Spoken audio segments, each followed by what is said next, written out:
মালিক ইবনে দিনার রাহমাতুল্লাহি আলাইহি ডাক দিয়ে বলেন, ও মুরব্বী, আমি মালিক ইবনে দিনার একজন গুনাহগার বান্দা ছিলাম। মালিক ইবনে দিনার, আমি সব সময় মদের আড্ডার মধ্যে থাকতাম। এক রমজান মাসের মধ্যে আমি মালিক ইবনে দিনার মদের বোতল নিয়ে যখন আমি বাড়ির মধ্যে চলে গেলাম, বাড়ির মধ্যে যাওয়ার পর মদের বোতলটাকে আমি রেখে দিয়েছি। আমার ঘরের টেবিলের উপর আমি মদের বোতল রেখে দিয়েছি।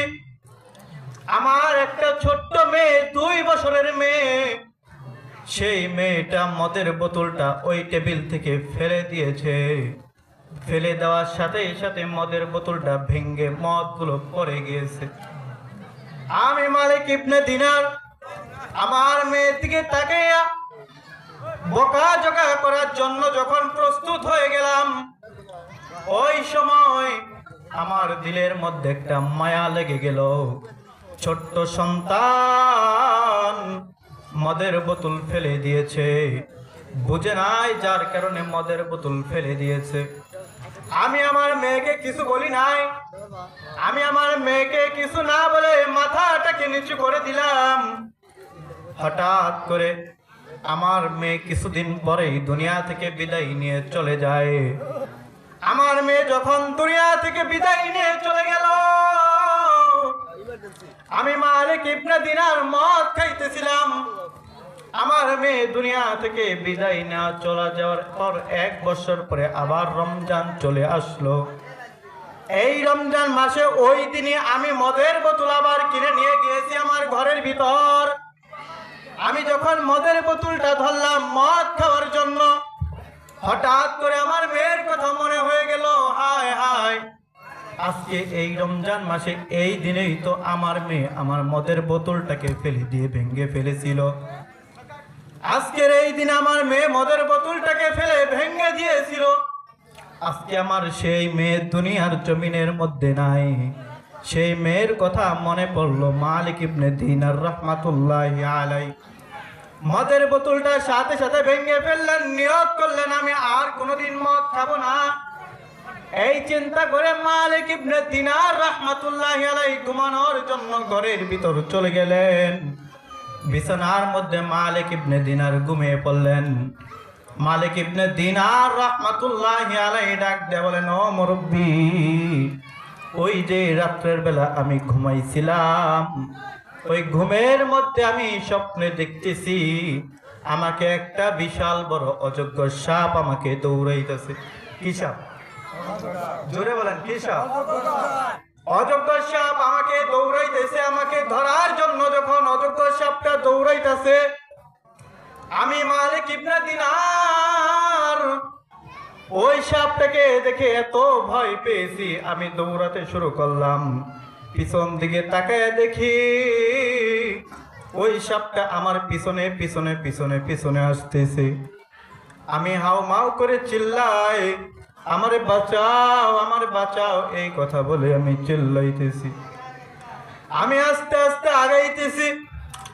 আগাইতে আগাইতে যা দেখে একজন বৃদ্ধ মানুষ দাঁড়ায় আছে। আমি বৃদ্ধর কাছে চলে গেলাম, যায় বললাম, ও বৃদ্ধ বাবা, আমার পিছনে একটা বড় সাপ আমাকে তাড়া করতেছে, আমাকে ওই সাপ থেকে তাড়াতাড়ি রক্ষা করো, আমাকে বাঁচাও। ওই বৃদ্ধ ব্যক্তিটা ডাক দিয়ে বলতেছে, মালিক ইবনে দিনার,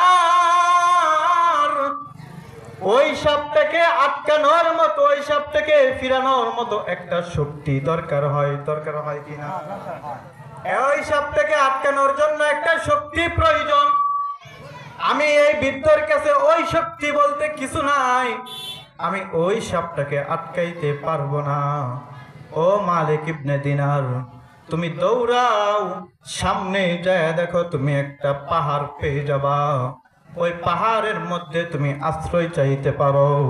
ওই পাহাড়ের মধ্যে যদি তুমি আশ্রয় চাইতে পারো, হয়তো তোমাকে ওই জায়গা থেকে আশ্রয় দিয়ে দিবে। সুবহানাল্লাহ। হযরতে মালিক ইবনে দিনার রাহমাতুল্লাহি আলাইহি দৌড়াইতে শুরু করলেন। দৌড়াইতে দৌড়াইতে পাহাড়ের কাছে চলে গেলেন। পাহাড়ের কাছে চলে যাওয়ার পর পাহাড়ের উপরের মধ্যে কিছু বাচ্চাদের আলোচনা শোনা যায়, বাচ্চাদের কথাবার্তা শোনা যায়। আপনাদের মনে আছে ওই মালিক ইবনে দিনারের একটা মেয়ে ছিল, মনে আছে? ওই মেয়েটার নাম ছিল ফাতেমা। কি নাম? ওই মেয়েটার নাম ছিল ফাতেমা।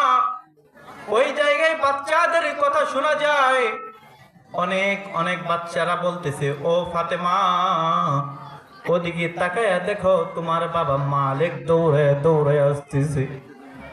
তোমার মেয়ে ও ফাতেমা তাকায়া দেখো, তোমার বাবা মালিক এইদিকে দৌড়ে আসতেছে। এই কথা বলার পর বাবার দিকে তাকায়া দেখে বাবা দৌড়ে দৌড়ে আসতেছে।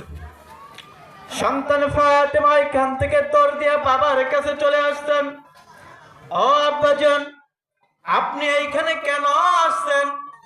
মালিক ইবনে দিনার ডাক দিয়ে বলে, ও মা, তোমার সাথে আমার এমন ভাবে সাক্ষাৎ হয়ে যাবে আমি চিন্তা করতে পারি নাই। ও মা, আমি তোমার কথা চিন্তা করে আজকে মদ খাওয়া ছেড়ে দিয়েছি, তওবা করেছি রে মা। বলে, আপনি এখানে কেন? মালিক ইবনে দিনার ডাক দিয়ে বলেন, ও মা, আমার পিছনে এমন একটা সাপ রয়েছে, এত বড় একটা সাপ আমাকে তাড়া করতেছে, আমারে দৌড়াইতেছে। আমি এখন কি করব? ওই সাপটাকে আটকানোর জন্য এমন কোন মানুষ নাই রে মা। ফাতেমা ডাক দিয়া বলে, বাবা, আপনি চিন্তা করবেন না। পিছনের দিকে তাকায় দেখে সাপটা বাবার কাছে চলে আসছে। ফাতেমা বাবার ওই সাপের দিকে একটু ইশারা করে দিল, হাতের ইশারায় সাপটা পিছন দিকে ঘুরে চলে গেল। সুবহানাল্লাহ। আরো জোরে আওয়াজ করে বলেন সুবহানাল্লাহ। সাপটা পিছনের দিকে চলে গেছে।